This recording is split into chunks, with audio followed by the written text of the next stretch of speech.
millions de jeunes am un emploi ñu falaat ko jeunes yi xaar amoon yaakaar gisuñu emploi ya bi nga ñëwee ba léegi am nga ay waar yoo jot a def mais bu ñu xoolee rapport ANSD bu 2024 dañ ne un jeune Sénégalais sur trois n'a pas d'emploi ni formation ni diplôme yokku ci ne 60% des femmes sont au foyer yokku ci ne 46% des jeunes entre 15 et 24 ans en âge de travailler sont sans diplôme sans emploi sans formation léegi may laaj lan nga fas yéene def pour ndaw ñooñee taxawoon tem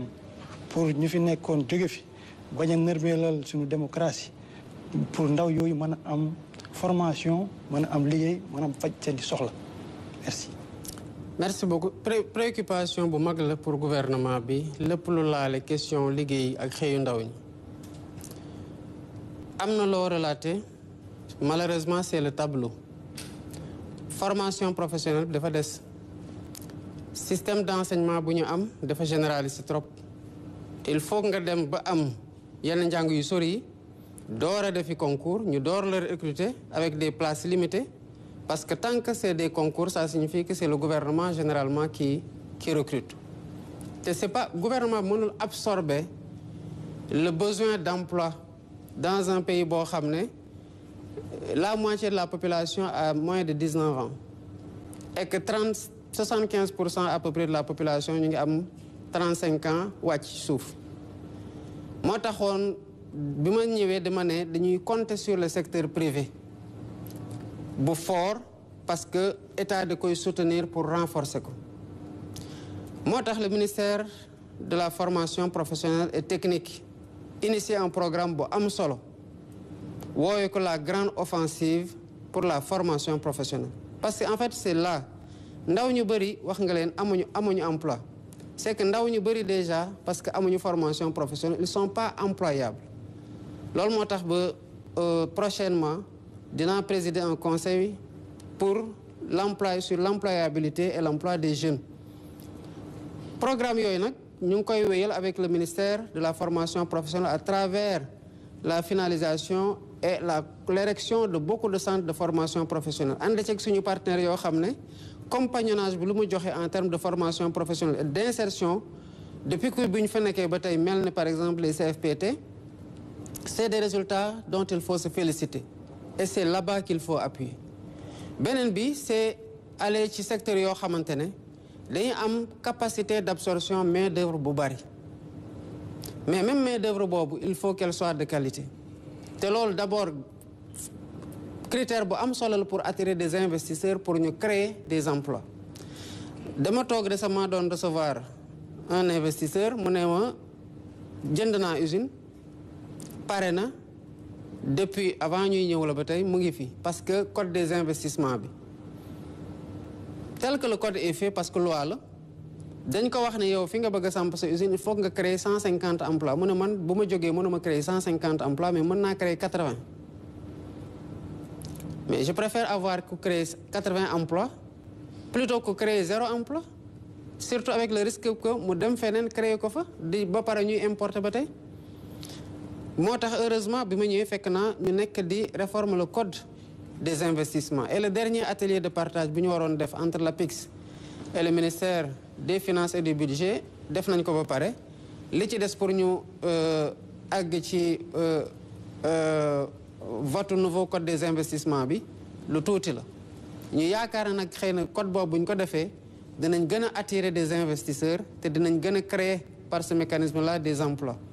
mais à côté qu'il s'agisse des jeunes comme des femmes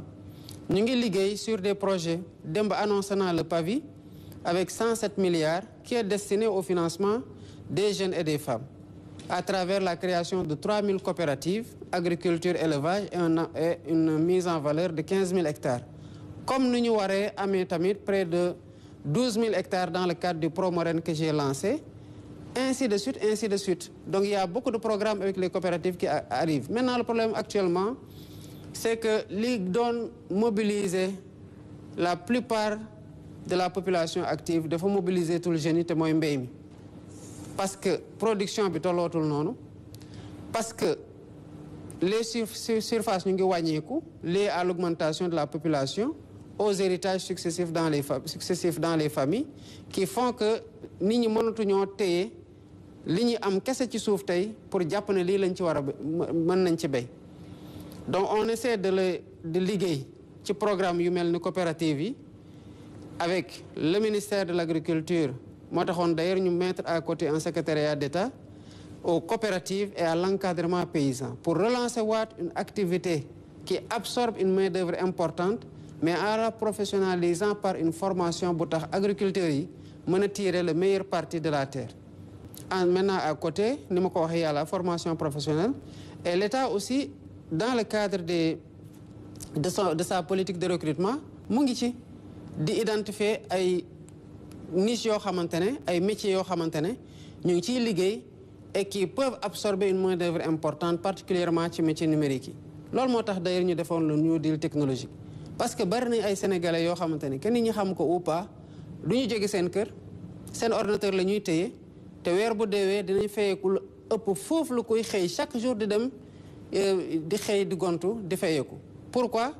Parce que xaaruñu ci lii liggéey fii ci biir réew mi ñu ngi capter ay yeneen marché yoo xamante ne marché de service la di ko rendre à des multinationales ou à des privés ou à des structures extérieures yoo xamante ne ñu ngi leen defay xaalis yu bari. Ça c'est des métiers yoo xamante ne aussi il nous faut ñu ngi ciy liggéey avec des partenaires am na lu ñu fi jotoon testé qu'on est en train de revoir naka la ñu koy relancer pour créer le maximum d'emplois possible. Mais c'est une préoccupation forte bu ñu am pour répondre effectivement aux besoins d'emploi des jeunes mais surtout aux besoins de formation pour seen employabilité d'abord parce que ñu bari dañu la wax ne dama bëgg a liggéey boo leen waxee loo mën a liggéey ñu ne lu ñu ma jox rek baax na généralement c'est parce que derrière il y a pas de formation même si am na ñoo xamante ne aussi jàng nañu